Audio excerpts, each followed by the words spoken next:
Bem, a experiência é longa e naturalmente que eu vou ter de ser sintética, mas o meu contacto com a realidade dos Guarani, intermediada pelos jesuítas, começou em 1990.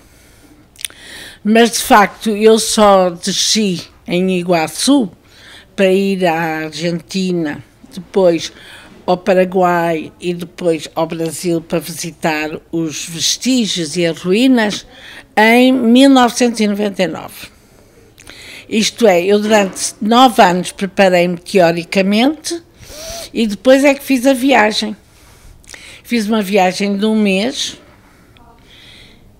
e nessa altura, claro, evidentemente que eu tive muitas surpresas e bons momentos que, por um lado, vinham corroborar algumas das minhas ideias e dos meus modelos teóricos e, simultaneamente, também vinham enriquecer pela experiência o que eu encontrava nas ruínas. Evidentemente que eu não falo Guarani, evidentemente que os próprios Guarani, nas reduções, por vezes são um pouco esquivos e são um pouco até tímidos, mas dá para verificar que realmente nesta centro da América do Sul houve uma experiência única que correspondeu à chegada dos jesuítas até à expulsão dos chamados 30 povos.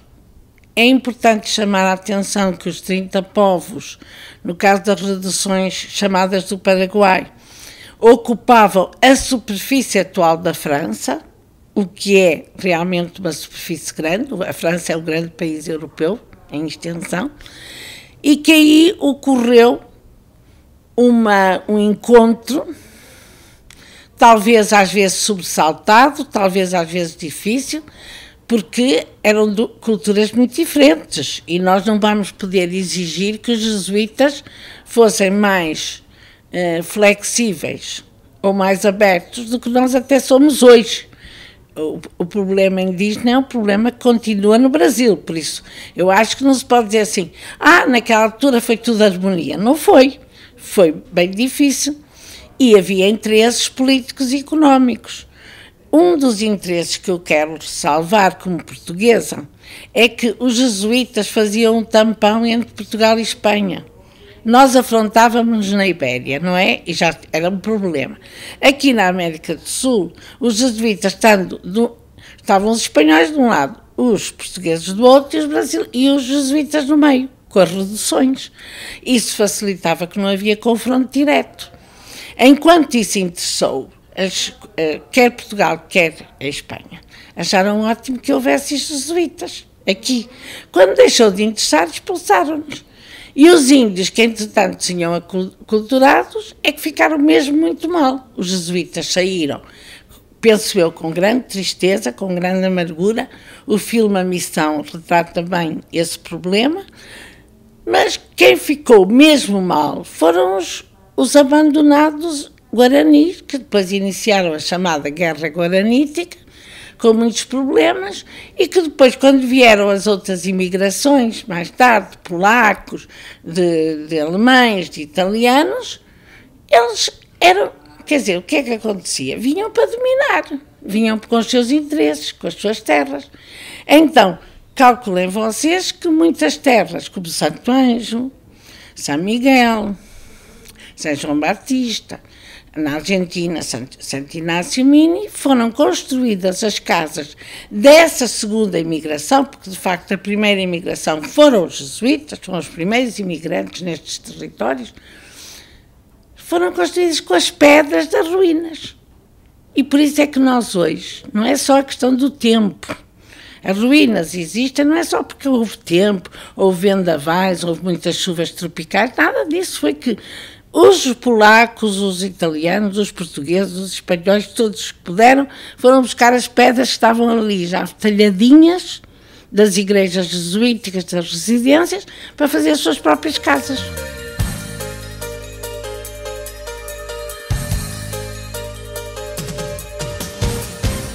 Eu fui educada no colégio que tinha influência dos jesuítas. E onde havia um relógio, que eu ontem contei no curso, que dizia assim, AMDG, e quer dizer, em latim, Ad Majorem Dei Gloria, que é o lema dos jesuítas. E eu sempre pensei, será que eles trabalharam mesmo para a glória de Deus? Sempre. E acho que nem sempre, não é? E nesse aspecto, depois, com o andar dos tempos, eu achei que os jesuítas que me educavam-me como uma menina tupi. Primeiro foram os tupis, que é assim mais conhecidos, não é? E o nome é muito fácil para uma criança e para uma jovem, tupi, fica no ouvido. E eu dizia assim, eu duvido que eu devo ter sido educada como uma menina tupi. Quando eles chegaram ao Brasil devem ter feito o que agora eles nos fazem quando a gente está no colégio. E depois descobri tupi-guarani, não é? Que é a língua que os jesuítas intervieram, fizeram as gramáticas, etc. E olha, um dia cheguei cá e desde então, eu já vim 45 vezes ao Brasil e desde então tenho vindo quase todos os anos para esta zona.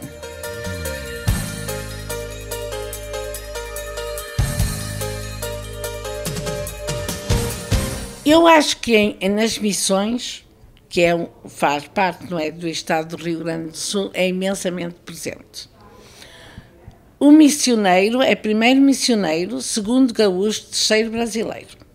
Desde o Getúlio, ao Brizola, ao Prestes, todas essas grandes figuras, e mesmo na atualidade. Quando eu falo, eu digo, então o que é? Eu sou missioneiro. Quando eu digo assim, ainda ontem um aluno, em Guarani, que estava na aula, eu disse, então, é Guarani? Sim, eu sou missioneiro. E eu, ao jantar, disse assim, primeiro és missioneiro, segundo és gaúcho, terceiro é verdade, é. Eles são muito orgulhosos de serem missioneiros. Evidentemente que esse orgulho nem sempre às vezes corresponde depois a atitudes práticas de conservação. Não é? Uma coisa é o orgulho, uma coisa é a memória. Eles, na generalidade, têm muito boa ideia dos padres, como eles dizem. Porque os padres eram 2 ou 3 para 3 mil índios em cada aldeia, ou cada povo. E os caciques é que batiam. Por isso ficou aquela memória dos jesuítas como muito bons. Também percebe isso, não é? Quando havia complicações, eram os caciques, que os jesuítas, 2 para 3 mil, o melhor era serem os caciques. E os jesuítas foram melhores que os portugueses e espanhóis. Não foram santos, longe disso. Mas de certeza que os guaranis tiveram em melhores mãos com os jesuítas do que com portugueses e espanhóis. Agora, eu quero acrescentar uma coisa que vai ser um ponto que eu acho muitíssimo importante. Porque é que isto aconteceu aqui e não noutro sítio? Noutro lugar, não é? Sítio para nós é outra coisa. Porque é que não aconteceu aqui? Porque os jesuítas perceberam que lhes era favorável a rede hidrográfica. É o Paraná. O Paraná, como é que se chama o outro rio que vocês têm aqui em Santo Inácio? Paranapanema. Paraná, é assim. Eles percebem que há aqui uma rede de rios. O que é que dá a rede de rios? Possibilidade de comunicações rápidas e os índios andavam nas pirocas no instante. Para fugir era ótimo, para descer era ótimo, para subir era ótimo. O Paranapanema desagua, que eu fui agora a Porto Rico, felizmente, o senhor Irineu, aqui um funcionário, teve essa grande ideia, desagua no Paraná.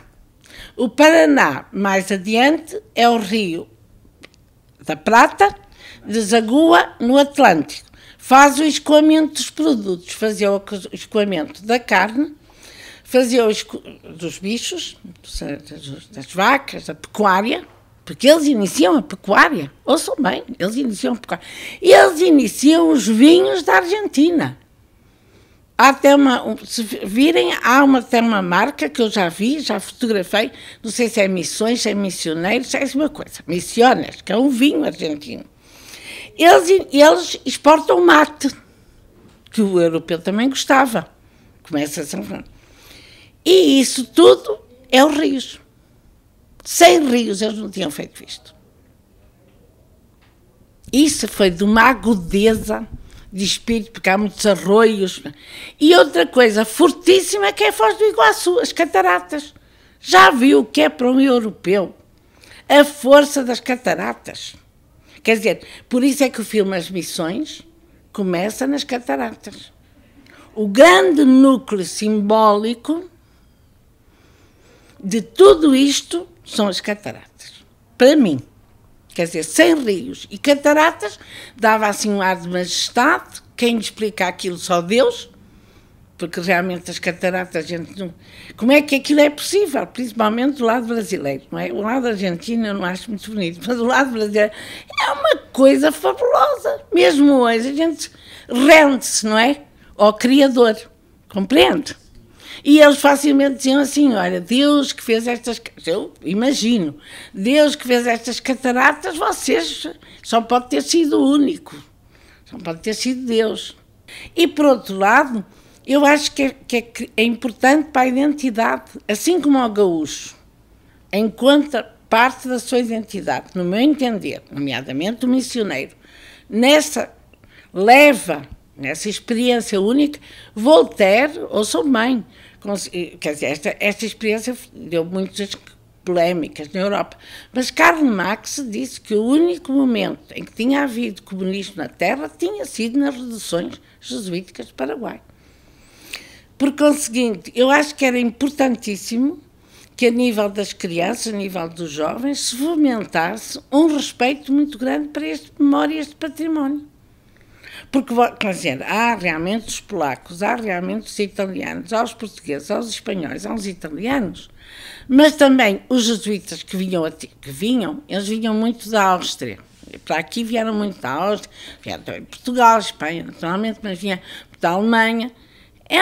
É outro elemento. Se vos faltar este elemento, quer dizer, entre o Guaranis e essa leva do século XIX, o que há? Nada, um vazio. E a gente não aguenta os vazios. Quando as pessoas não... Isso é quase como o Alzheimer. Quer dizer, um povo que não encara a sua história completa, parece que tem ali uns vazios de memória como o Alzheimer. Porque é o seguinte, eu espero que na próxima vez que venham ao Paraná já esteja uma movimentação mais consciente de assumir, porque senão é muito complicado para o futuro.